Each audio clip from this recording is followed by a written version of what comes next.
Bueno, continuamos este seminario internacional de libertad de expresión, derecho a la comunicación universal y medios plurales para las democracias del mundo. Es el séptimo panel de esta doble jornada que comenzó el día lunes con la apertura de este aniversario del Colegio de Periodistas. Y este panel es de género y medios de comunicación, los pendientes para una prensa no sexista. Justo hoy, además, que se ve en Coyhaique el caso de Nabila Rifo, por ejemplo, que tiene varias situaciones que quizás comentar. Van a participar Norma Loto, Mónica Maureira, Sebastián Aguirre, pero quienes van a introducir este debate son dos personas que en esta materia tienen mucho recorrido y mucho que decir. Es Patricio Martínez, el coordinador de esta Comisión de Género, histórico dirigente del Colegio de Periodistas, titulado en la Universidad Arcis, presidente en su momento del Consejo Regional Metropolitano, secretario general y actualmente vicepresidente del Consejo Nacional. También Fabiola Gutiérrez, parte y presidenta de la Comisión de Género, periodista, licenciada en la Comisión de la Comunicación Social en la Universidad Arcis, destacada en la tutoría de Derechos Humanos de las Mujeres, diplomada en la Universidad Diego Portales y con una amplísima trayectoria en esta materia. Voy a dejar a Patricio primero para la introducción, luego modera Fabiola, luego los panelistas, con ustedes en este séptimo panel con el que vamos ya camino al cierre, pero luego también los dejo invitados a la presentación de un libro de puros periodistas y puro periodismo que vamos a tener para cerrar esta jornada. Con ustedes, Patricio Martínez. Gracias, colega. Buenas tardes a todos y a todas. Al parecer, ni el temporal que hay en este minuto en Santiago ni la lluvia nos detuvo, así que habemos panel de género. Y hay una fila de gente esperando, no sé cómo lo vamos a hacer. Solo entregar un breve saludo y contarles que la idea de la Comisión de Género surgió hace un año. En agosto próximo cumplimos un año como Comisión de Género en el Colegio Periodista, aunque la idea venía, las ansias de tenerla y de contar con esta instancia venía de antigua data. Con Fabiola y otras colegas y compañeras estuvimos ahí bregando, pero tuvo que llegar una presidenta mujer al Colegio Periodista y llegar un equipo mucho más joven a la mesa directiva para contar con la sensibilidad necesaria y señalar, sí, hay Comisión de Género en el Colegio Periodista.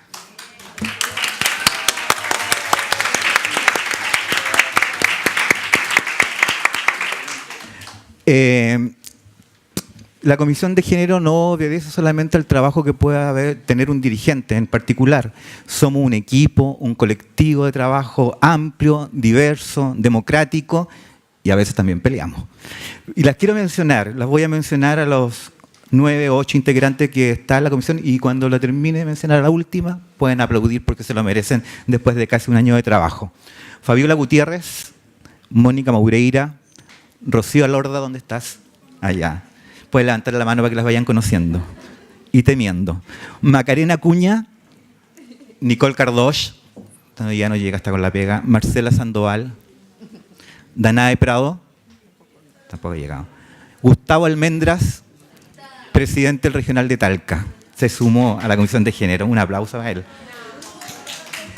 Y Nati Castillo, que está en La Serena, viéndonos por streaming.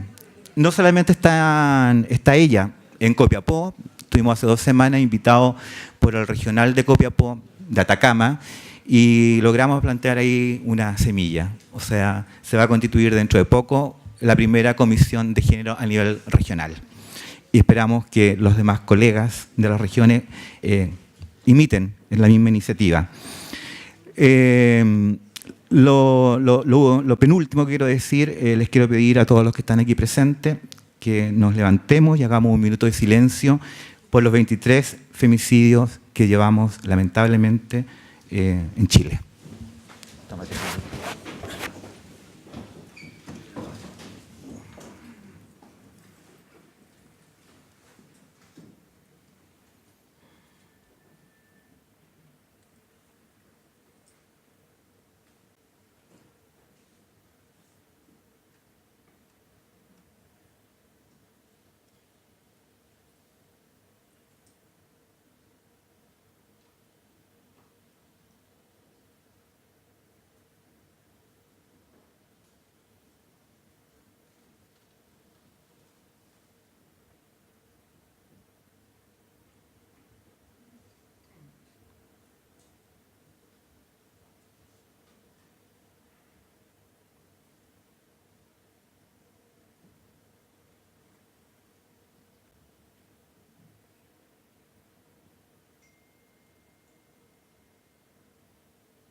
Gracias.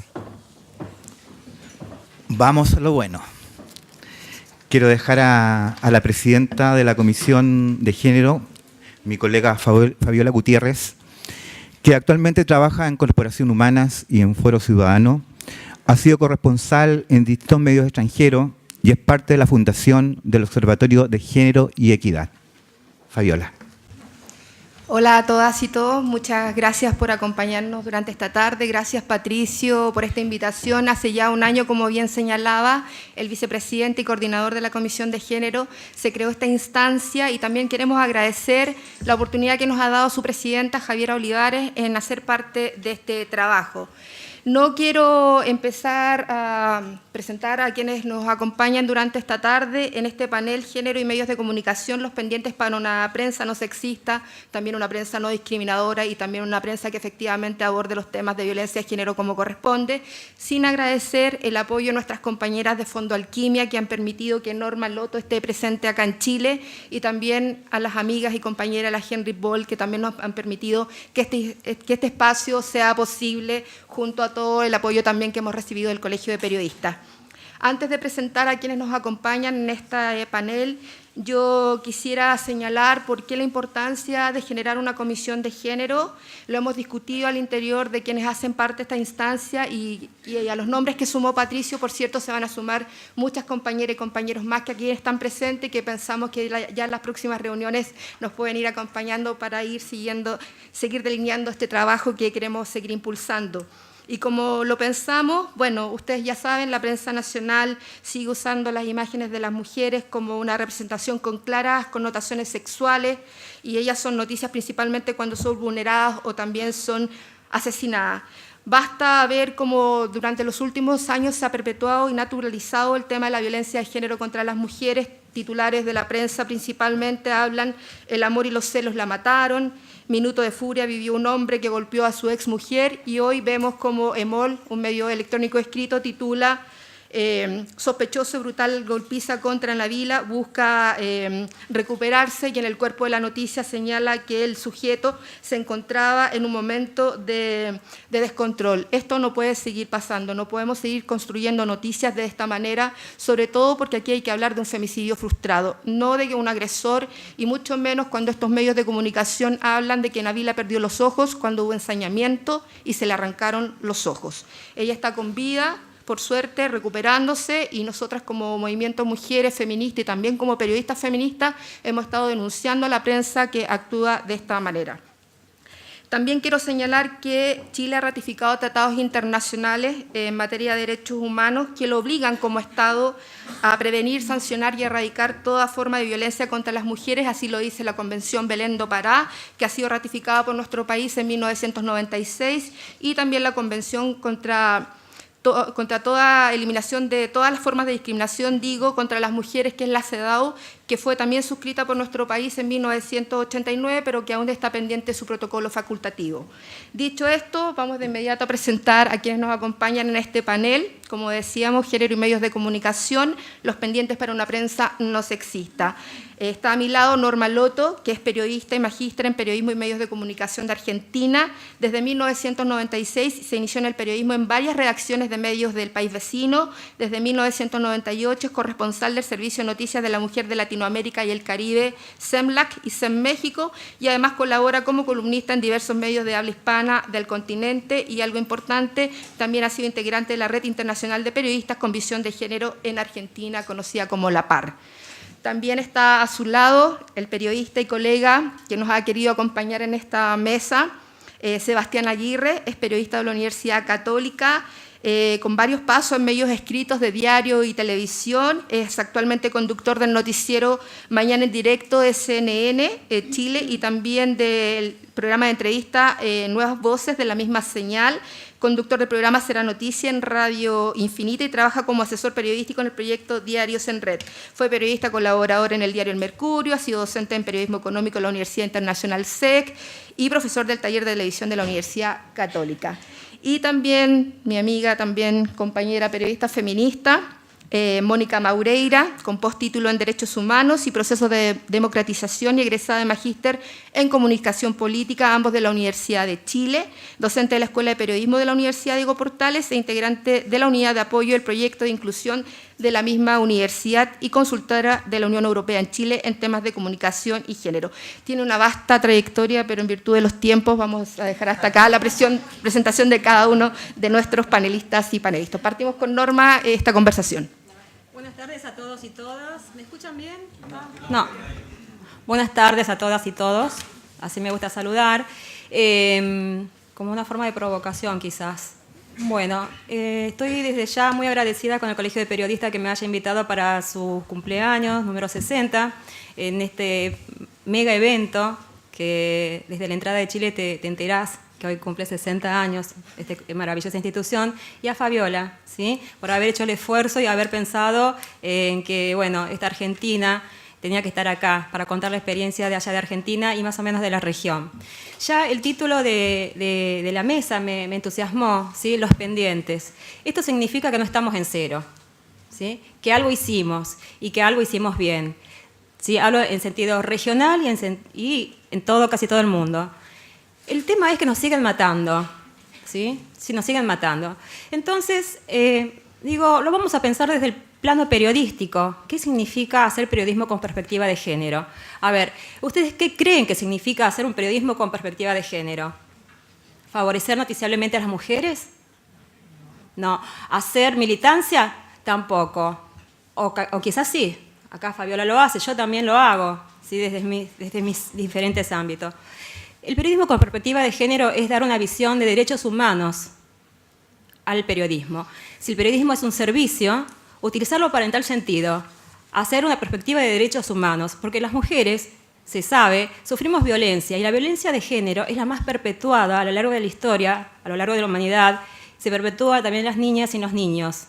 Por lo tanto, en algún momento tenemos que decir desde el periodismo, stop, paren acá la mano, ¿sí? Y en esto quería, si alguien me ayuda con el PowerPoint, a ver, la siguiente, ¿me puedes ayudar? Bueno, perdón, soy un poquito torpe con la tecnología. Es esto, ¿no? Dar una visión de los derechos humanos y incorporar un nuevo estándar de calidad en el periodismo, ¿sí? Un nuevo estándar de calidad en el periodismo. A ver, imaginemos un periodismo que además de las 5 típicas preguntas que hacemos, qué, quién, cuándo, dónde, por qué, le preguntamos cómo afecta esta problemática a los hombres y a las mujeres. Eso ya es hacer un periodismo con perspectiva de género, ¿sí? También hacer un periodismo con perspectiva de género significa hacer un buen y respetuoso tratamiento de la noticia, como se refirió acá Fabiola, a través de los titulares. Es la siguiente, por favor. Los titulares, ¿sí? Donde se nos discriminan, donde nos culpabilizan, ¿sí? Donde aún se siguen manteniendo un doble estándar de víctimas, las víctimas buenas y las víctimas malas. Las víctimas buenas del femicidio son esas mujeres que, por ejemplo, pertenecen a un estándar de vida aspiracional, sea una clase media o alta, hijas de profesionales o profesionales de ellas mismas. Cuando matan a una de esas mujeres decimos, pobre lo que le pasó. No la culpabilizamos, para nada. En cambio, si la víctima de femicidio es una chica de un sector bajo, pobre, de falta de educación, es la víctima mala. En Argentina se vivió el caso de Melina Romero, que acá no se puede ver muy bien, porque era muy poco lo que podía rescatar de la prensa, que decía que dejó el secundario y que encima le gustaba ir a los boliches y que además se vestía un poquito rapidita de cuerpo. Entonces, ¿qué más? ¿Qué otro destino le esperaba a esa pobre piba? Bueno, jodete. Es así nos trata la prensa, todavía, ¿sí? Entonces, digo, también me voy a remontar al año 88, que también tiene que ver más o menos con lo que actualmente estamos construyendo desde las noticias, ¿no? El caso Monzón. ¿Ustedes se acuerdan qué es Monzón? Monzón para la Argentina fue el gran ídolo de los ídolos, ¿no? El gran boxeador. Caramba. Ponele. Ya nos sacaron a Messi de la selección. Pongamos un stop también ahí. Bueno, Monzón. Resulta que el campeón mundial su último matrimonio fue con Alicia Muñiz, una vedette. ¿Sí? En una riña matrimonial, así decían los medios, la zamarrea tan fuerte que la tira por el balcón. ¿Sí? Año 88, bueno, obviamente que fue motivo de miles de chistes, se reprodujo en los medios de comunicación, en fin. Aunque la víctima fue ella, los medios se encargaron de construir la imagen del pobre tipo que venía de la pobreza en un país sin ídolo, de canillita a campeón, y que no supo dominar su fuerza. Y que además tenemos que entender que él era dueño de tanta fuerza y que la vida le dio una fortuna inesperada en plata, en mujeres, en noches, en droga. Le teníamos que tener pena. Y que además cuando se emborrachaba, se ponía nervioso. La terminaba matando. En cambio de ella se dijo que lo humillaba, la maltrataba, que ella se iba de la casa. Después, cuando pasaba un tiempo, se arrepentía y volvía con este señor. Por lo tanto, ¿qué es lo que estábamos diciendo? Jodete, jodete, te lo buscaste. Entonces hay que dejar muy bien en claro quién es la víctima y quién es el agresor. Clarísimo tiene que estar. En el caso de Wanda Tadei, que es un caso que vamos a ver posteriormente, bueno, se reprodujo lo mismo, ¿sí? Entonces, digamos que ahí estamos desconociendo el círculo de la violencia. El círculo de la violencia es, te pego, te pido perdón, yo te perdono, vuelvo. La víctima generalmente está desconociendo que está siendo víctima de este círculo de violencia. Los violentos son hombres muy seductores de por sí, muy seductores y muy envolventes. Tenemos violentos políticos, muchísimos, nada más que no se los puede decir, ¿sí? Los políticos juegan con la seducción, ¿no? Entonces, digo, fijémonos en estas cosas, cómo la construimos. En segundo plano, yo pensé, ¿cuáles son los pendientes? Es en interpelar. Interpelar. El periodismo tiene la misión de interpelar, nada más que nos olvidamos. Nada más que a veces tenemos el temor de perder el trabajo, ¿no? Yo siempre le digo a la muchachada que tengo en las aulas todas las semanas, porque también soy profesora en la universidad, pateen el hormiguero, chicos, vamos, adelante. Si acá parece todo tranquilo, vamos, pateen el hormiguero, vamos a ver qué es lo que hay abajo. Así que yo les traje un video que no sé si va a ser posible verlo, aunque sea un poquitito, y si no, sigo con mi palabrería. ¿Ves?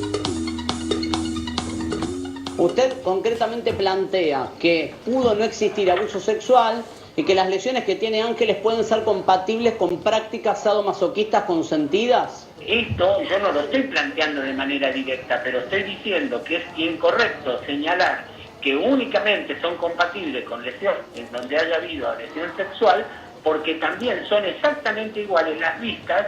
Puedo mostrar fotos a ustedes, o ustedes pueden ingresar a internet a los espacios en donde ustedes ponen sadomasoquismo, tribus, van a poder hasta ver fotos que ellos suben de lesiones que se propinan. Doctor Méndez, ¿y esto se da en chicas de 16 años también?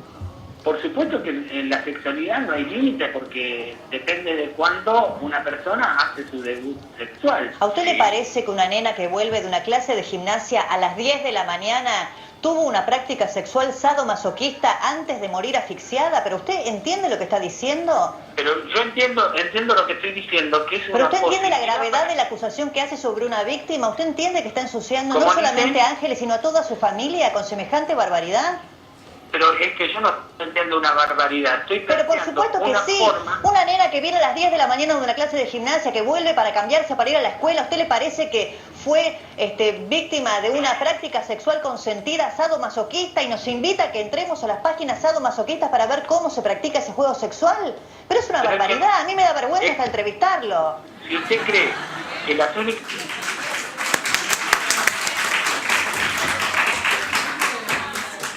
Bueno, ven, se puede interpelar desde los medios. No estamos hablando de un medio alternativo que lo hicimos 2, 3 estudiantes y un profesor. Estamos hablando de una mega empresa de medios y esta periodista se plantó ante el perito de la defensa, ¿sí? Esto se puede hacer. Estoy segura que se puede hacer. Y no nos van a correr de los medios de comunicación. A veces, es más, le vamos a dar rating y más. Yo les traje el video acá a Chile para que ustedes vean. Le estoy promocionando el trabajo. Bueno, el tercer punto, como de los pendientes, antes que me corten, pues estoy muy entusiasmada con ustedes, yo creo que la construcción de la noticia, el newsmaking que le llamamos en el periodismo, pueden salvar vidas, ¿sí? Así que les traje este caso, Wanda Tadei, que algunos de ustedes seguramente los conocen. que Wanda fue la mujer de un baterista de la banda Callejeros, una banda de rock que ya estaba sobre la mira porque habían sido protagonistas de un incendio en un boliche y murieron cientos de jóvenes años pasados. Bueno, en una pelea, según dicen, él le tiró alcohol, creo, nafta, y la quemó. Wanda ingresó al hospital quemada más del 90% de su cuerpo, por lo cual fue inducida a un coma farmacológico. Nunca pudo declarar y nunca pudo contar lo que pasó. Entonces ahí se empezó a tejer la hipótesis del crimen perfecto. Ella no podía declarar más, entonces él decía, fue un accidente.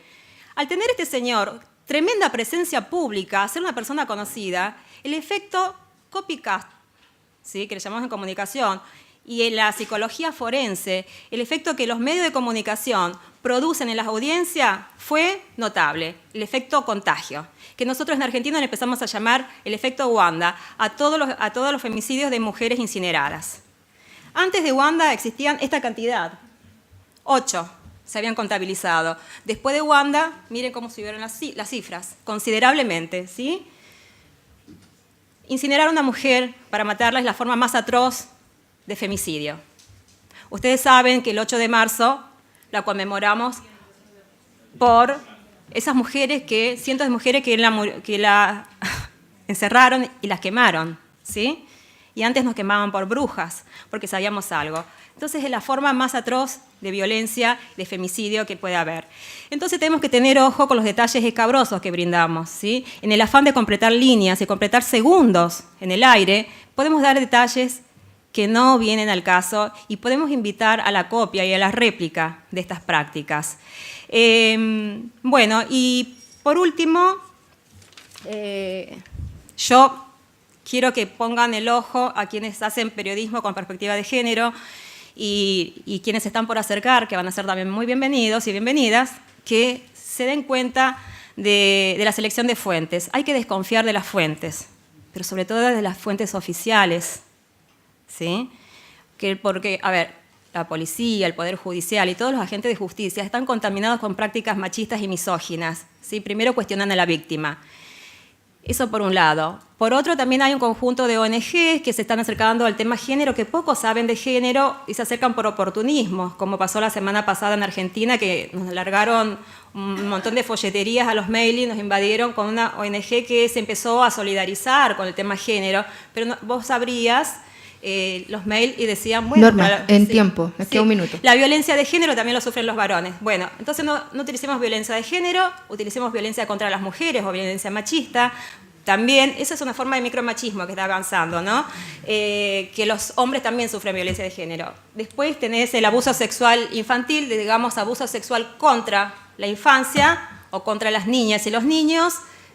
Evitemos el tema pandemia de violencia de género, porque no es una enfermedad. Le estaríamos atribuyendo la razón de la enfermedad que golpea porque es un enfermo, no, es una cuestión cultural. Y bueno, no permitamos nunca más que a las mujeres nos digan que somos de sectores vulnerables. Somos sectores vulnerados, porque la sociedad y la cultura nos ha vulnerado. Nada más, y yo creo que Chile se va al camino de la plena igualdad del periodismo y que va a cambiar el mundo, ¿sí? Así que nada más.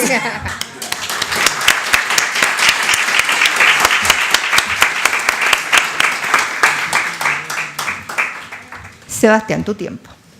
Bien, vamos a poner el cronómetro aquí para no perdernos. Bueno, primero, gracias por la invitación a Fabiola y al Colegio de Periodistas en general. Un tema muy interesante, más todavía engancho mucho con lo que escuchaba de Norma.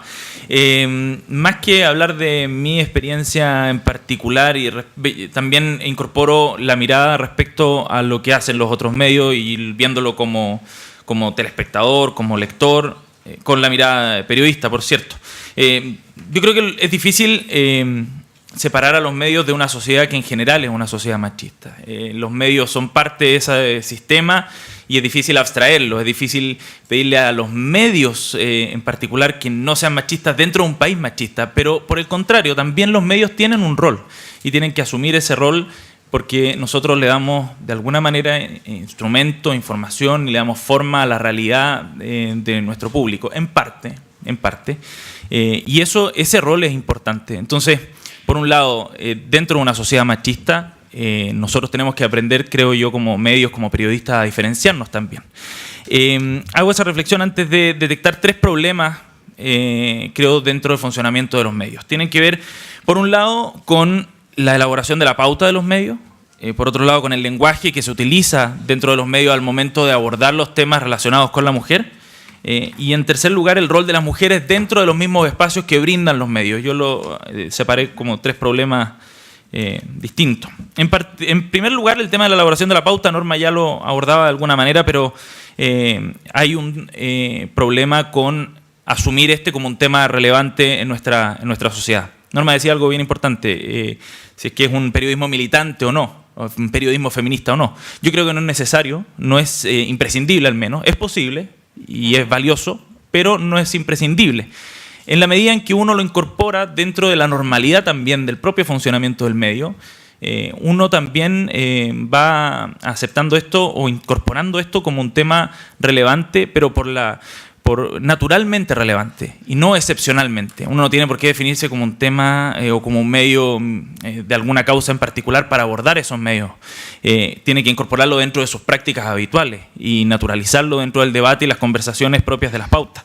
Y en ese sentido yo creo que al momento de elaborar pauta dentro de los medios hay algunos problemas bien críticos que tienen que ver con la visibilización de un problema, o sea, darse cuenta de que efectivamente el femicidio es un problema, no son crímenes pasionales ni son crímenes homologables a otros, sino que son necesarios diferenciarlo. Y eso uno lo ve también en la discusión que uno puede tener con amigos, con gente en la calle o lo que uno puede escuchar también.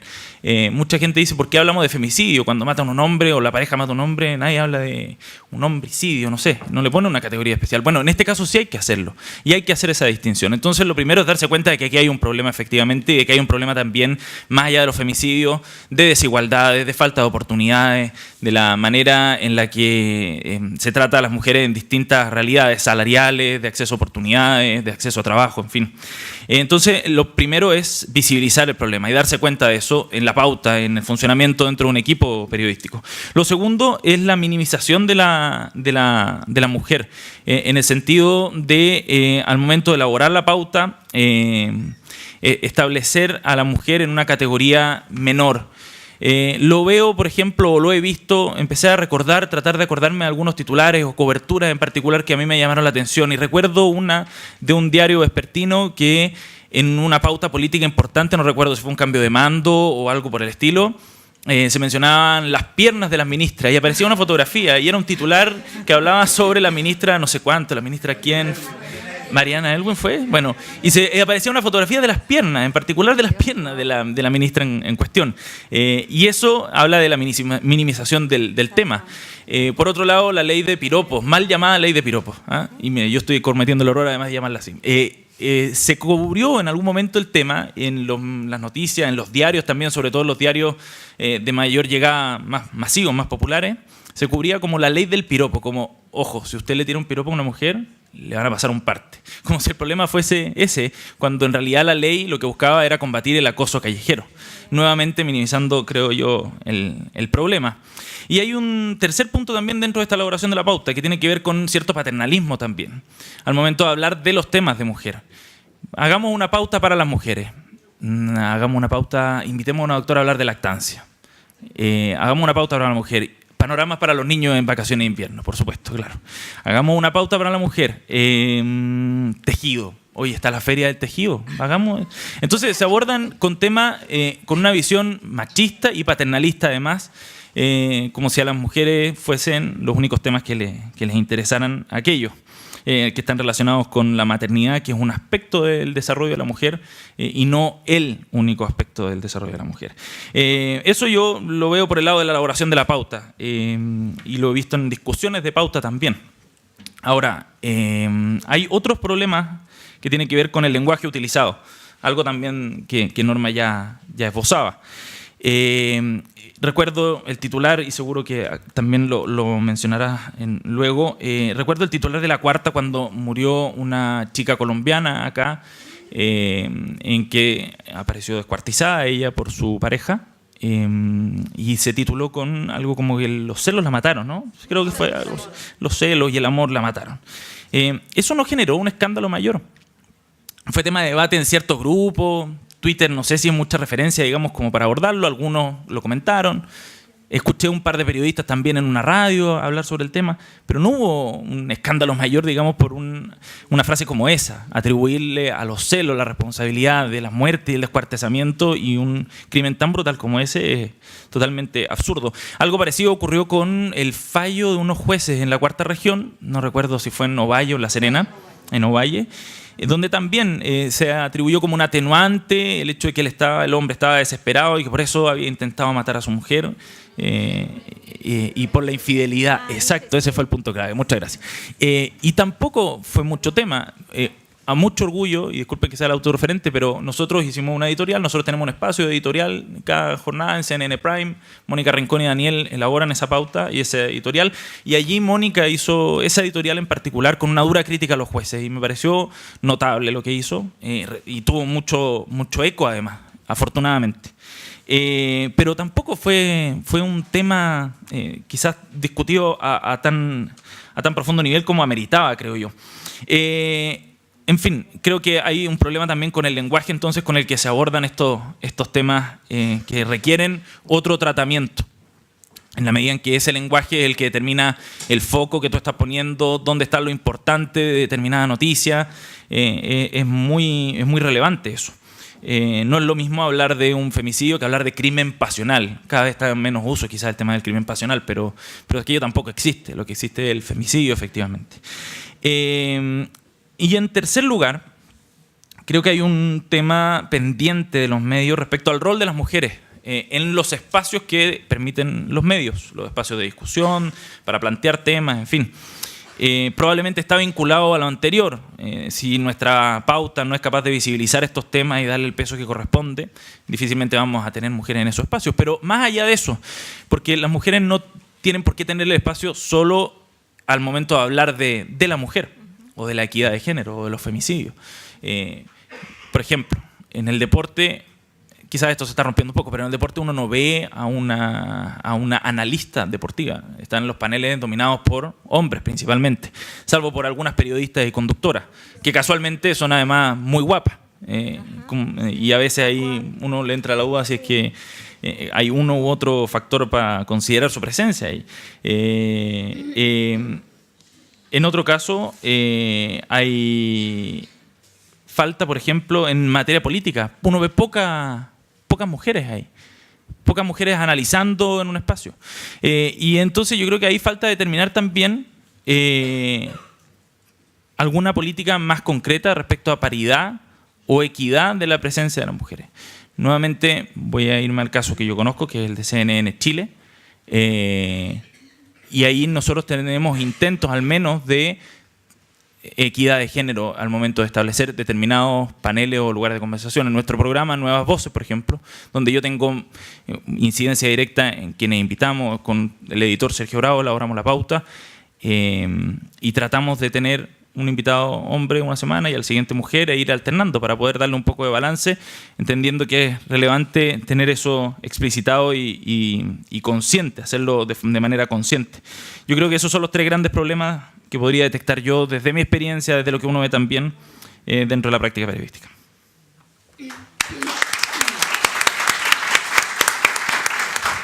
Gracias Sebastián. Les quiero recordar que hay unas tarjetitas dando vuelta para que apunten sus preguntas y al final de este panel podamos realizárselas a los expositores acá presentes. Mónica Maureira, su tiempo. Gracias. Buenas tardes a todos y a todas. Agradecer esta oportunidad y las mujeres que somos re malas para arrogarnos la representación. Yo sí voy a decir que es muy probable que en lo que nosotros estamos diciendo estemos representando a varias mujeres que llevan muchos años trabajando en este tema y trabajando por posicionar en la agenda política, en la agenda pública, los derechos humanos de las mujeres. Quiero reaccionar a un par de cosas al panel anterior respecto del tema de derechos humanos y hacer memoria y lo que costó en este país poder visibilizar la violencia sexual que se cometió contra las mujeres como método de tortura durante la dictadura de Pinochet. Y ahí no solamente hay un tema de los derechos humanos, sino que también la resistencia desde el mundo de los derechos humanos y desde los partidos políticos de visibilizar ese tipo de violencia y reaccionar también a lo que decía Norma respecto del copycat de qué es lo que pasó después del femicidio frustrado de Nabila Rifo. Cuántas mujeres más aparecieron golpeadas de la misma manera con un ensañamiento brutal a sus cuerpos, incluyendo, digamos, lo que pasó con Nicole Saavedra, que apareció en la cuesta en Limache, después de estar una semana desaparecida, con una data de muerte de 30 horas, donde ningún medio de comunicación ha investigado qué es lo que pasó con ella durante una semana, en la que nosotros suponemos, por lo que dice la Corte Interamericana de Derechos Humanos a propósito de la sentencia de Campo Algodonero, que durante esa semana es muy probable que ella haya sido torturada. En ese sentido, yo lo que sí voy a hacer es que voy a leer para evitar dispersarme. Voy a intentar realizar una exposición en base a 3 ideas que aporten a una primera reflexión sobre el impacto político que tiene la producción de informaciones y contenidos discriminatorios, sexistas y violentos hacia las mujeres en medios de comunicación, su impacto en la vida de las mujeres y, por cierto, su relevancia en el fortalecimiento de la democracia. Otra reflexión va a apuntar a los aportes que la teoría del framing otorga a la crítica de medios en los asuntos de género y finalmente una aproximación al papel que tiene la prensa en tanto actor político en la problematización y en el posicionamiento de los temas y la agenda feminista vinculada a los derechos humanos. Una primera reflexión, las palabras que dieron inicio a este seminario internacional el día lunes hicieron énfasis en la responsabilidad del periodismo en la promoción de la libertad de expresión, como derecho colectivo, como una propiedad de los ciudadanos y de las ciudadanas y en el fortalecimiento de la democracia. Para promover y respetar la libertad de expresión, es decir, producir, buscar y difundir informaciones, se requiere avanzar en una conceptualización más amplia de lo que estamos entendiendo por los derechos humanos de hombres y mujeres, más allá de los derechos civiles y políticos y ciertamente mucho más allá de las violaciones cometidas en dictadura o conflicto armado. A las mujeres se les violan sus derechos humanos en tiempos de paz y en tiempos de guerra.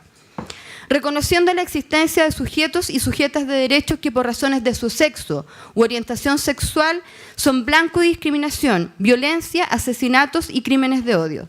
Ya no es suficiente instar a los medios de comunicación y al periodismo a mantener un anclaje solo en esos derechos y contextos, cuando diariamente en Chile y por cierto en el mundo los derechos humanos de las mujeres son vulnerados y cuando la comunidad internacional, en uno de los pocos consensos que se ha dado a nivel global, sostiene que la discriminación y la violencia hacia las mujeres es una violación a los derechos humanos, responsabilizando al Estado su prevención y su erradicación. En número de habitantes, las mujeres representan la mayoría de Chile y en el mundo, es decir, son la mayoría en la población. En este país son el 50% o más del padrón electoral, son las que más votan y las que más militan en partidos políticos. Así todo, están subrepresentadas en todos los espacios de decisión política, incluyendo en las direcciones de medios y puestos editoriales. En pleno siglo XXI, las mujeres siguen siendo despojadas de los espacios de poder, incluso del poder sobre su propio cuerpo, discriminadas y violentadas. De acuerdo al último informe de Naciones Unidas en temas de homicidio, o sea, cuando se hace un catastro, una reflexión sobre los homicidios que ocurren a nivel global, son los asesinatos de mujeres, es decir, los femicidios, los feminicidios y las muertes violentas de mujeres, los que van en alza a nivel global, la mayoría cometidos por parejas o familiares. En el mundo paralelo de los medios de comunicación, solo el 24% de las entrevistas escuchadas o vistas o sobre lo que se ha escrito en un medio de comunicación se refieren a mujeres. Solo un 13% de las noticias las relevan como protagonistas. El 46% de las informaciones se basan en estereotipos sexistas y 1 de cada 5 expertos, de esos mismos que vemos a diario vía paneles solo de hombres, corresponden a una mujer. Un estudio de comunicación y pobreza, presente aquí, del 2005 sobre los escándalos políticos gatillados por los casos Penta, Soquimich y Cabal, evidenció que entre el periodo de septiembre del 2014 y junio del 2015 se escribieron 150 artículos de opinión en los diarios La Tercera y El Mercurio. Solo una fue escrita por una mujer. Por lo tanto, si la libertad de expresión es constitutiva de la democracia y si el periodismo debe estar al servicio de los derechos humanos de la mayoría, el rezago del quehacer de la profesión es abismante y pone en jaque esta democracia, a una democracia que aparentemente solo está interpelada por los movimientos sociales. Una segunda reflexión tiene que ver con la teoría del framing o del encuadre, que nos da una suerte de respiro a aquellas periodistas y periodistas, puse yo, que creemos que no perdemos rigor profesional cuando adquirimos un compromiso consciente al informar o producir contenidos vinculados a lo que sucede con la vida de las mujeres. Da la posibilidad de trabajar, como define el biólogo Humberto Maturana, con la objetividad entre paréntesis, esa que reformula la experiencia que nos hace coherente con nuestras propias experiencias, donde accedemos a una realidad que no es independiente a nosotras. El encuadre, por fortuna, nos distancia de la objetividad periodística. A su vez, el framing plantea cómo los y las profesionales de la comunicación instalan sus experiencias personales, su orientación ideológica y política en sus trabajos, cómo escenifican la realidad en base a ello, mezclándose con otros encuadres propios de la línea editorial del medio y de sus intereses económicos, determinando una suerte de valoración de la información o la noticia. Hay una carga interpretativa sobre lo que se informa. Toda esa carga afecta no solo la forma en que conocemos los hechos, sino que también cómo estos son valorados y percibidos por las audiencias. Periodistas, medios y audiencias georreferenciados a una tradición cultural patriarcal y machista. Periodistas y medios controlando la producción discursiva, controlando el poder. Un poder que replica la relación desigual entre los géneros, los privilegios de los varones, hasta terminar naturalizando y legitimando la discriminación y la violencia. Y una tercera reflexión, así descrito, los medios de comunicación están al centro de un conflicto que es político, vinculado a las relaciones de poder. Parafraseando al periodista uruguayo Héctor Borrat, son parte del conflicto político, son un actor más capaz de influir a los procesos, capaces de influir la agenda pública, influyen en los gobiernos, influyen en las élites políticas, en los partidos, en los diversos grupos de interés y en los medios y en los movimientos sociales. Y ahí recojo lo que decía Norma respecto a la capacidad o no capacidad que generan los periodistas de interpelar al Estado y a las autoridades. Influencian, pero también son susceptibles de ser influenciados a través de la agenda informativa. La Ley Integral de Violencia de Género o de Violencia Machista de España del 2004 es un ejemplo. O sea, la profesora de periodismo María Berganza Conde, en su texto La construcción mediática de la violencia contra las mujeres desde la teoría del enfoque, lo que hace justamente es reconstruir cuál fue el impacto mediático que tuvo el femicidio de Ana Orantes en 1997. Orantes fue quemada viva por su pareja una vez que denunció a través de las pantallas de Canal Sur la violencia machista que él ejercía en su contra. Y Berganza hace un recorrido en lo que es la cobertura informativa en el diario El País. Las conclusiones son de índole cuantitativo y cualitativo. El diario El País aumenta de manera creciente la cobertura de temas relacionados con la violencia de género sin sacrificar, lo que muchos colegas creen, la noticia. Mejora en calidad el contenido informativo porque la violencia deja paulatinamente de representarse como un problema puntual, como un problema episódico. Se trata de un problema social, de un problema de derechos humanos. La presión que ejercieron las organizaciones de mujeres y feministas sobre la agenda mediática enriqueció la construcción de la noticia, accediendo a nuevas fuentes, que no era el vecino, que no era el papá, que terminan diciendo, bueno, pero si él era tan buen hombre, no sé qué pasó entre ellos, ¿sí? Investigaciones también se relevaron sobre el tema de discriminación y violencia y otros discursos que impactaron en las subjetividades de los y las periodistas y en sus prácticas de trabajo. Así los actores políticos, los y las parlamentarias, impulsaron una ley que terminó siendo aprobada en diciembre del 2004 y que ya lleva 12 años en rigor, ¿no? Finalizo diciendo que, y esto ya se ha dicho, ahí está, Nabila Rifo no perdió sus ojos, las mujeres solemos no perder nuestros ojos, se los arrancó su pareja. La descripción detallada de un crimen premeditado no es la triste confesión del asesinato de Ruth, una mujer que fue encontrada envuelta en una frazada, en un basural, hace un par de años atrás. El amor y los celos no asesinaron a la bella Juliana, sino que fue Edwin Vázquez, su pareja, y ciertamente las mujeres en política son mucho más que las piernas de las ministras. Gracias.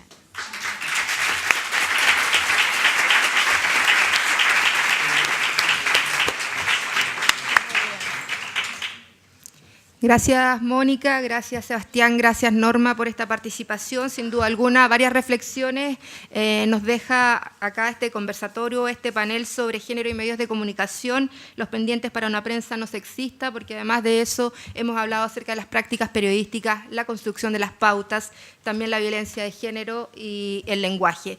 Bueno, han llegado un par de preguntas, esperamos que sigan llegando otras para que nuestros panelistas puedan responderlas. Acá tengo una que va dirigida a todas y todos. María Elena Hermosilla pregunta: solicito sugerencias para trabajar en el cambio de mentalidad de los colegas y las colegas periodistas respecto al tema de género. ¿Puedo? ¿Me permiten? Bueno. Bueno, les cuento, yo, ya saben, soy argentina y en Argentina lo que hicimos como estrategia para incidir en los medios de comunicación y también para capacitarnos a nosotras mismas y a nosotros mismos fue organizarnos en red. En el año 2006 se creó la red de periodistas de Argentina en red por una comunicación no sexista, desde la cual hicimos un decálogo que, bueno, que consta de varios consejos para tratar el tema de la violencia, por ejemplo, no decir más crimen pasional, buscar las fuentes, que las fuentes no sean oficiales, no dar datos que perjudiquen a la víctima y a su familia, ojo con las fotos y las imágenes, no producir el efecto anestesiante, que es de otro caso más de femicidio, se originó en tal lado, bueno, porque es como que nos estamos acostumbrando, con el otro caso más de femicidio, nos estamos acostumbrando y anestesiando, ¿no? Y siempre brindar, al cerrar una nota, brindar un servicio, o sea, el teléfono gratuito donde una víctima puede llamar en situación de violencia. Llegamos a muchísimas redacciones. Cada vez que un medio hablaba de crimen pasional, lo que hacíamos era golpearles la puerta y decirle gentilmente, pero muy gentilmente: mirá, somos de la red, te venimos a traer un decálogo y también, si querés, cuando vos quieras, una capacitación. Entonces íbamos a capacitar. Posteriormente se gestó la Red Internacional de Periodistas en Argentina también, que hace el mismo trabajo y bueno, hicimos muchísimos trabajos de incidencia, por ejemplo, para tratar la interrupción voluntaria del embarazo, ¿sí? Que todavía no es ley en Argentina, pero para que sea tener un tratamiento justo y respetuoso. Y bueno, hicimos una campaña fabulosa durante el Mundial 2014 Brasil, que es el periodismo contra la trata de personas, contra la trata, ¿no? Y la prostitución en Brasil. Así que bueno, y ahora creo que vamos a hacer el mismo lío en las Olimpiadas, en Río 2016, vamos otra vez con esa campaña. Pero vamos tocando las puertas de cada redacción para concientizar y brindar herramientas, ¿sí? No levantando el dedito y prepotentemente, pero bueno, lo hacemos. Sebastián. Bueno, además de lo que ha dicho Norma, yo creo que hay un tema relevante y que dentro de la práctica de una sala de redacción, digamos, de un equipo de periodistas, entender que acá no caben matices, quizás puede ser una buena manera de resumirlo, que desde el punto de vista en particular del foco y la manera en la que se trata un tema como el femicidio, por ejemplo, no admitir matices tiene que ver con usar un lenguaje categórico, usar un lenguaje preciso para referirse al hecho, no admitir matices también respecto a las fuentes y cuestionarlas en materia, por ejemplo, respecto a las atenuantes, cuando los defensores o los abogados defensores son los que tienen que responder por el atacante. En fin, tal como quizá en el tratamiento de temas de violaciones de derechos humanos, hacer un paralelo desde ese punto de vista de no admitir matices dentro del tratamiento de un tema, lo que no implica no investigar, sino desde el punto de vista del foco y el lenguaje, tratar de esa forma el tema. A mí me encantaría tener una varita mágica y saber cómo lo podríamos hacer. Particularmente porque en lo personal y muchas de las que estamos acá llevamos muchos años tratando de hacerlo. Yo más bien lo que he tratado de hacer, lo que hemos tratado de articular es generar una verdadera estrategia de incidencia, ¿sí? Esas mismas estrategias de cabildeo o de lobby político que hacemos hacia los parlamentarios, a las parlamentarias, hacia los partidos políticos. Yo me imagino que si consideramos que los medios efectivamente son un actor político, hacer eso, ¿no? creo que a los medios hay que involucrarlos corporativamente también, no solo las prácticas periodísticas. Los medios de comunicación tienen una línea corporativa, una línea de empresa, una línea de comunicación institucional, de recursos humanos, donde uno podría comprometer también a los medios de comunicación en esa línea.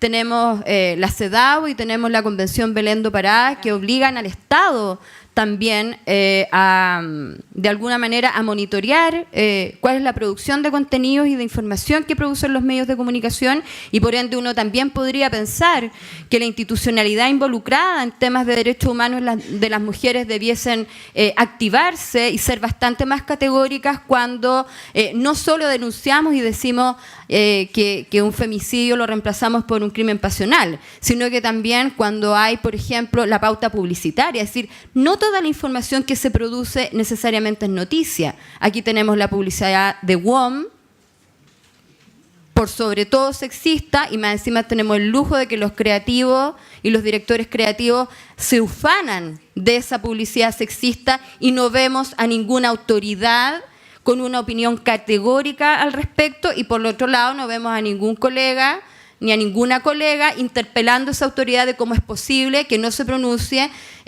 sobre una publicidad que no solo es sexista, incita al odio hacia las mujeres. ¿Sí? Por ejemplo, la publicidad del shot, un shot chiquitito amarillo, o sea, era una publicidad absolutamente sexista que instaba a la violencia sexual hacia niñas. Las editoriales que no solamente se escriben, las editoriales que representan el humor político, también hemos reaccionado ante eso. Y lo otro, aprovechando que hay una audiencia representativa de alumnos y alumnas de la universidad donde yo hago clases, ciertamente hay que incidir también en las mallas curriculares de las universidades que están formando periodistas. Y tal como dice Norma, y no pasa nada. Es decir, si nosotros empezamos a hacer clases de derechos humanos, como lo entendemos, no solamente con los derechos humanos vinculados a las violaciones a los derechos humanos durante dictadura, porque no pasa solamente en las dictaduras, no pasa nada. Es un aporte a la formación profesional. Y ahí hay que hacer otro trabajo de incidencia para poder ampliar la malla curricular. Yo diría que por ahí va. Gracias. Sebastián, pregunta Yanina Sanoco, de Fondo Alquimia. ¿Qué tan comprometido está CNN Chile con la erradicación del machismo en la cobertura periodística? ¿Es CNN Chile un medio machista porque sí o porque no?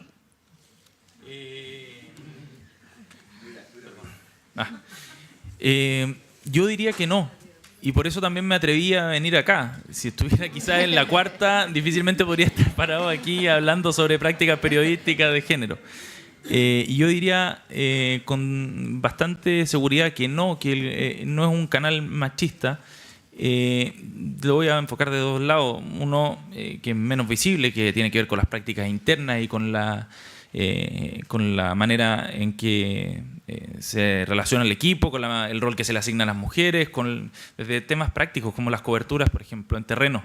No hay diferenciación al momento de mandar a un periodista a una cobertura en terreno de una elección, un terremoto, en fin, etcétera. Ahí ya hay una señal. Y desde el punto de vista de la pauta, yo también creo que nosotros tenemos el tema bien incorporado gracias al trabajo que hacen sobre todo las mujeres que tienen incidencia dentro de la pauta, pero también porque el resto del equipo está convencido también del tema. Y tratamos de poner de relieve los temas que nos importan en esta materia. Tratamos de darle un foco siempre de abrir el debate, de poner argumentos sobre la mesa, de dar contexto, de aportar análisis al respecto. Somos conscientes en la elaboración de la pauta respecto a incorporar voces femeninas también dentro de los espacios. No como una casualidad, sino que tratando de buscar cierta paridad y de diversificar fuentes. Además, yo creo que si en términos generales, si el canal ha hecho un aporte, yo creo que es el de dar espacio a voces distintas, a gente que antes, sobre todo en medios de comunicación, en medios televisivos, no tenía un espacio. Y desde ese punto de vista yo creo que, orgullosamente lo digo, yo creo que el canal tiene incorporado el tema. Seguramente muchos tendrán críticas y se podrá avanzar más, sí, pero yo creo que el canal ha hecho un aporte desde ese punto de vista. Gracias, Sebastián. Tengo una pregunta para Norma Loto de Óscar Pérez. Tú dices que los políticos son seductores, al menos algunos de ellos. Al respecto, ¿crees tú que Cristina K. también es seductora y que por lo mismo el pueblo argentino aún no se percata del hoyo económico que le heredó a Macri? La desigualdad económica también genera violencia de género. La desigualdad económica también genera violencia de género, sí, tal cual. Cristina es una persona muy seductora. Estuvimos hablando hoy con mis compañeras, con Fabiola y Mónica, del tema Cristina. Y es un tema complejo, está bien, está siendo investigado por tema de corrupción y la justicia tiene que llegar, ¿sí?, a esclarecer si es o no culpable, si es o no cómplice de esa corrupción. Claro que es seductora, sí, sí lo es una persona política, es una persona que incluso en caudales de votos le ganó al mismísimo Perón, ¿sí? En la historia, bueno, no se vivió una cosa así. Sin embargo, hay que remarcar la persecución misógina que sufrió esta mujer, ¿sí? Es la figura pública más golpeada en los últimos 10 años en Argentina, ¿sí? Es la figura pública a quien se le cuestionó incluso si era abogada. Ustedes saben que es la doctora Cristina Fernández casada con Kirchner, pero a ella le gusta decir de Kirchner. Entonces, digo, ¿a qué presidente anterior a Cristina se le puso en duda el título, por ejemplo, ¿no? Yo no sé, a ver, a mí se me ocurrió pensar si Menem era abogado. ¿Quién cuestionó eso? Bueno, cuestión es que fue llevado a la justicia, un juez dijo, bueno, vamos a investigar. Esta señora no es ni siquiera abogada. Es abogada, ahora la tienen que indemnizar a ella. Es abogada. Entonces, que la ropa. Yo jamás vi a un presidente de la nación argentina vestido con ropa de feria. Jamás. ¿Sí? Entonces yo creo que, no sé cómo será acá el tratamiento con Bachelet, ¿no? Entonces sí, bueno, que la violencia económica también pega a las mujeres, también sí, pero también creo que hay una acción estratégica, ¿no? De persecución, como ella lo dice. Yo desde Argentina y como argentina les puedo asegurar que no estamos bien, y me hago cargo de lo que estoy diciendo. Acá ya pasó el profesor Damián Loretti, quien tuvo la oportunidad de hablar en el seminario el día lunes, creo, y les contó lo que ha pasado con una ley tan buscada como la ley de servicios audiovisuales, cómo fue cambiada a favor de los grandes grupos económicos. Entonces, que la violencia económica también afecta a las mujeres, sí, y estamos muy afectadas actualmente. Se nos subió la edad jubilatoria, el presidente Macri, a 65 años, por ejemplo.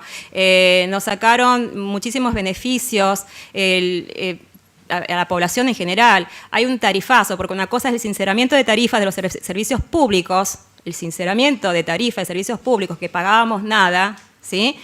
Que haya sido de forma maniquea o no del anterior gobierno, también lo podemos ver. Pero lo que no se puede admitir es un tarifazo del 600 al 700% que llegaron a los hogares argentinos cuando un salario aumentó solamente del 10 al 20%.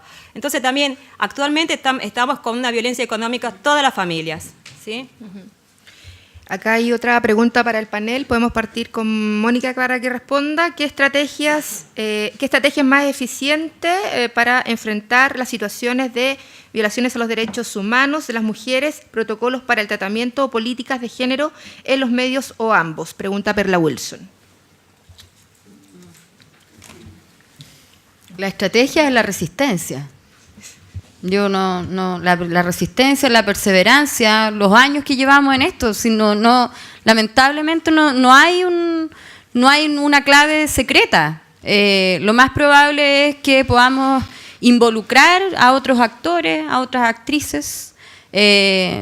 Solo tendría que hacer referencia a experiencias personales, por ejemplo, aprovechando que también están aquí de público, la experiencia de trabajo con la delegación de la Unión Europea en Chile, por ejemplo, y de cómo involucrar al embajador en estos temas y hacerlo escribir, y hacerlo opinar, y hacerlo participar, y destinar fondos también a apoyar iniciativas, digamos, vinculadas a los derechos humanos de las mujeres, puede ser una estrategia.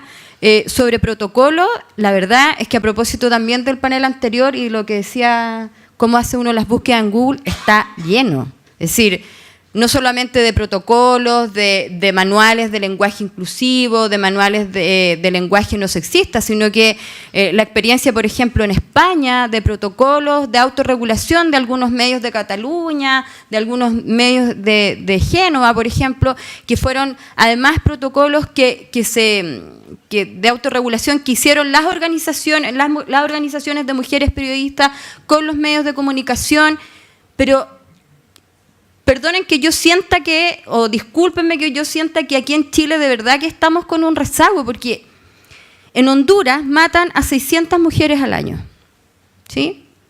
Pero en Honduras uno puede conversar con los periodistas. En Honduras uno llama a la conferencia de prensa para hablar de estos temas y llegan 50 medios, más grandes, más chicos, más o menos, pero llegan 50 periodistas.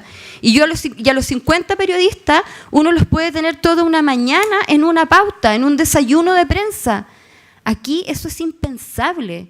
O sea, es impensable hacer eso acá. Y yo creo que también hay que revisar qué es lo que pasa con el periodismo en Chile.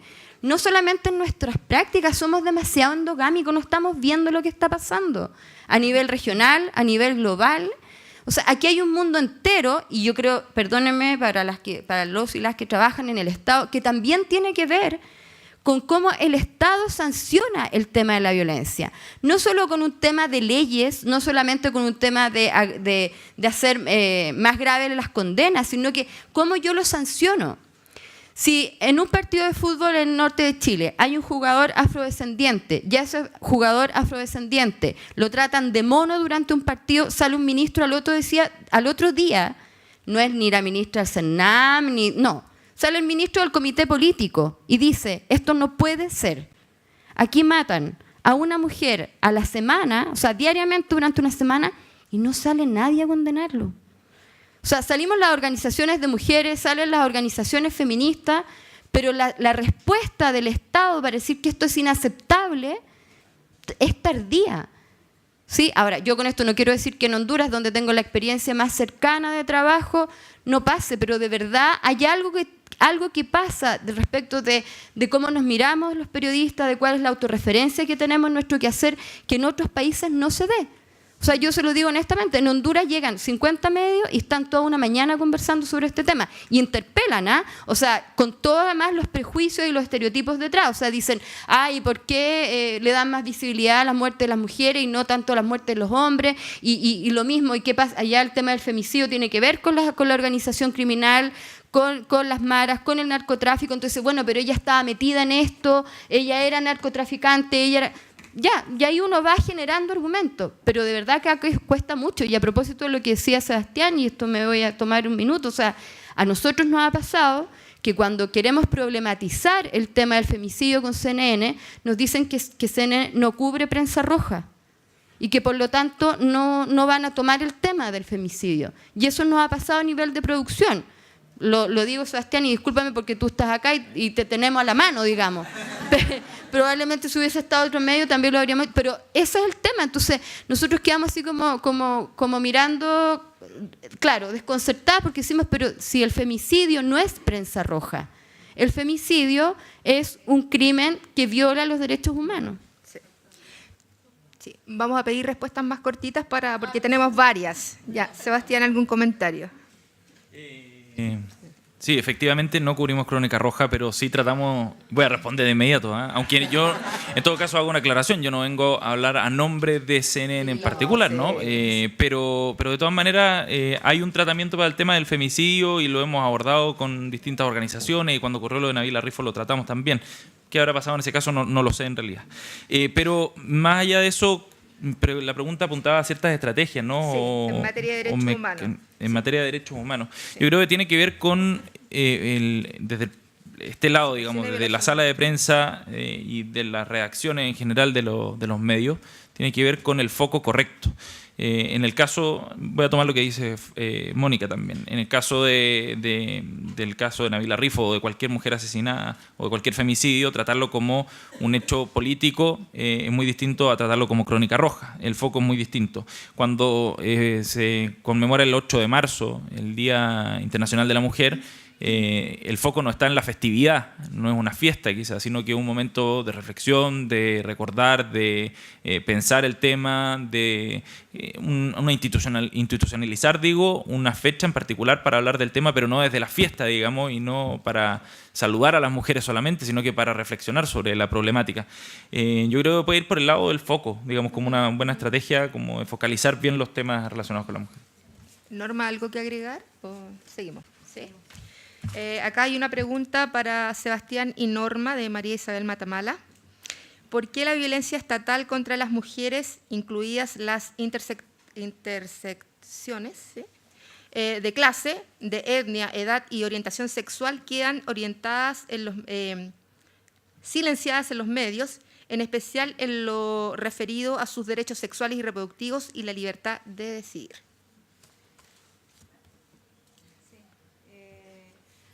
Muy bien la pregunta, es como ver si los derechos humanos no van para una cuestión discriminante. ¿Por qué la violencia estatal contra las mujeres, incluidas las intersecciones de clase, de etnia, edad y orientación sexual, quedan silenciadas en los medios, en especial en lo referido a sus derechos sexuales y reproductivos y la libertad de decidir? Ahí está, ahora aprendí, ya está. Mira, yo creo que de a poco... hay temas que son muy, muy duros de cubrir, ¿no? Y a veces hay ignorancia, ¿sí? Y otras veces hay un poquito de mala intención también por parte de los medios. Los medios de todos hacen un show mediático.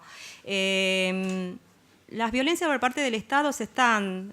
nosotros en Argentina, yo te puedo hablar de mi país, ¿sí?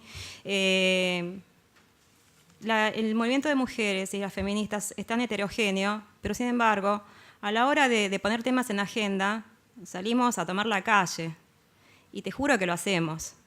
Tenemos el caso de una chica pobre, ¿sí? Del interior del país, de la zona del norte. Para la prensa se llama el caso Belén. Obviamente que no se llama Belén. Ingresó a un hospital por transcurriendo un aborto espontáneo. ¿Sí? Un aborto espontáneo. Cuando se despertó, vio policías, peritos médicos y demás avasallando sobre su cuerpo, a ver qué tenés entre las piernas, y le empezaron a insultar: mirá lo que hiciste, esto es tuyo. Le plantaron un feto, ¿sí? Habían encontrado, según dice la abogada defensora, un feto en el baño, ¿sí? Y se lo atribuyeron a ella. Cuando ella en realidad estaba transcurriendo la semana número, ponele 8 o 10 de embarazo, y el feto tenía 15 semanas. O sea que el feto ni siquiera era de ella.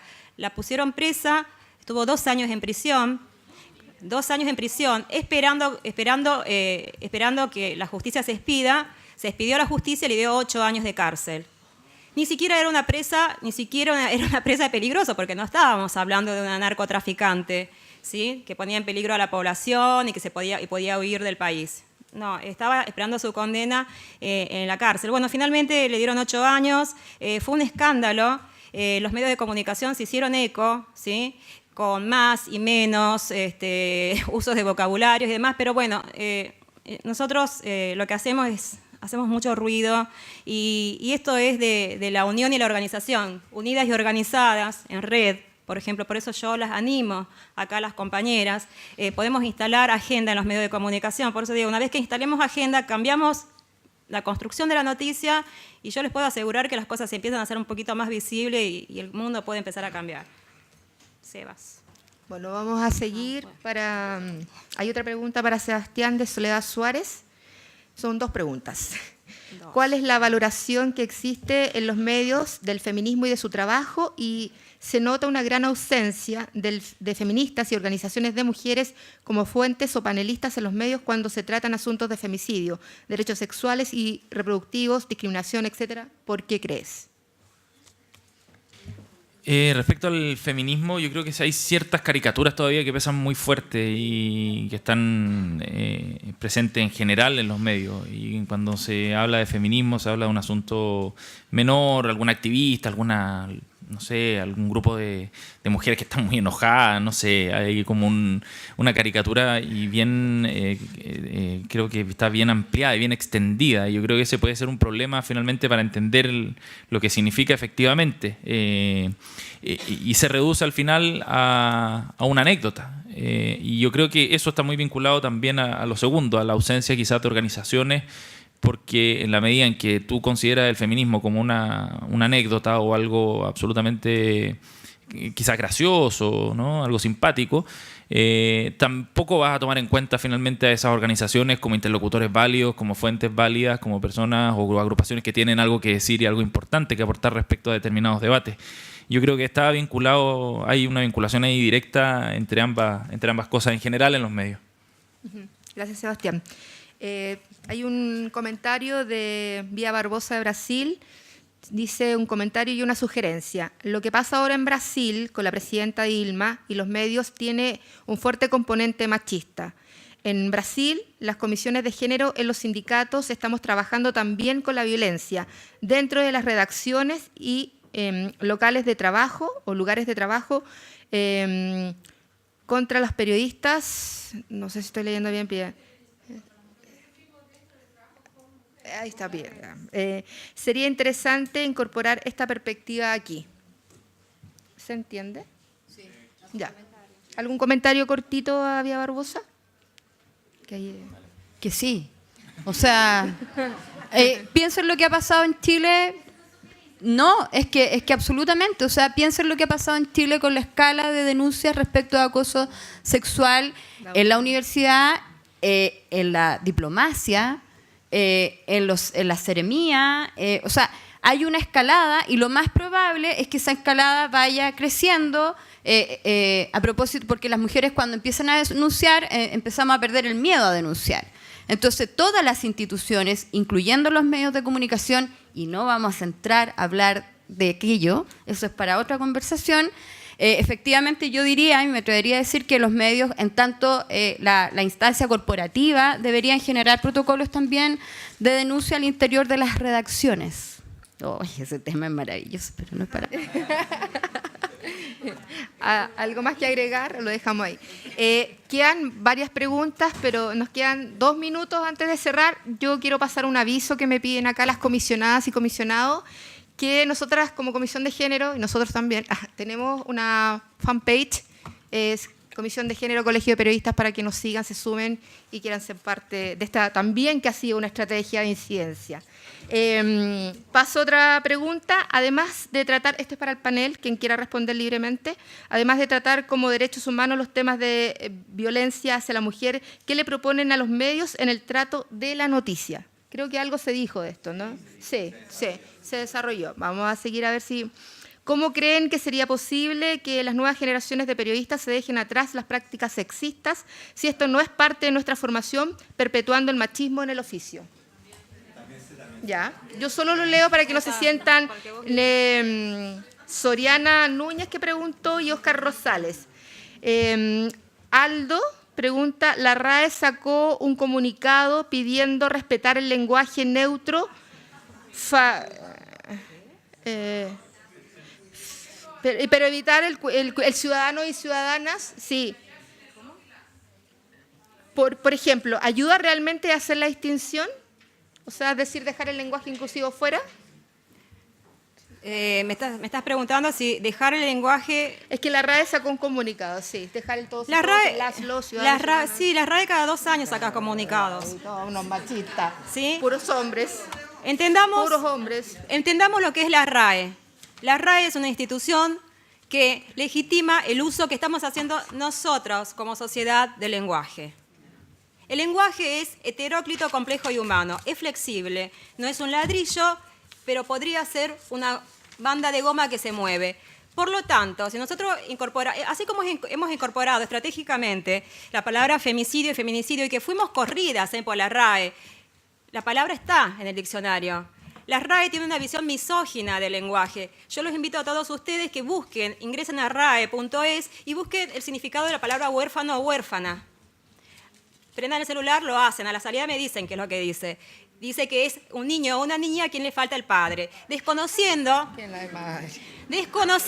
el rol de la madre. El rol de la madre que actualmente, aún hoy, y estamos ya a 16 años del siglo XXI, estamos todos los días al lado de nuestros hijos. Entonces, bueno, no, la RAE saca cada 2 años un comunicado. Nosotros antes de gritar no le vamos a pedir permiso a la RAE, vamos a incorporar palabras estratégicas que después con el uso y la costumbre y los años se van a tener que incorporar en el diccionario, como el femicidio, lo logramos. ¿Sí? Un segundo. Y cuando usted escribe femicidio o feminicidio en el Word y pasa el corrector, ¿qué es lo que arroja? Feticidio. Cada vez que uno pone femicidio, feminicidio, el corrector de Word arroja que uno tiene que cambiar a feticidio. Bueno, gracias Mónica Maureira, gracias Sebastián Aguirre, gracias Norma Loto por este precioso panel.